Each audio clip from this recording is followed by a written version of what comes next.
কি ব্যাপারে তো রাগ কেন?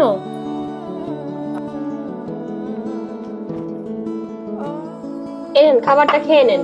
খাবো না। আরে খাবারটা খেয়ে নেন না। আরে বললাম না খাবার খাবো না, যাও খাবার নিয়ে যাও।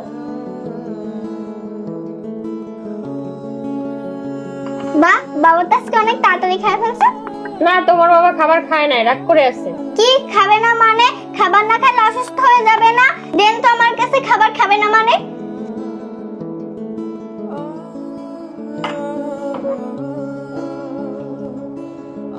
আমার নাম কি? মাইশা রহমান রাফা। আমি আপনার কি হই? আমার মেয়ে। এ ভাত খান নাই কেন? আমার মসজিদ মা এই প্লেটে ভাত দেখছেন? এই প্লেটের ভাত যাতে ফুটুক শেষ হয় আমি আরো দিব। একজন ত্রিভুবনে।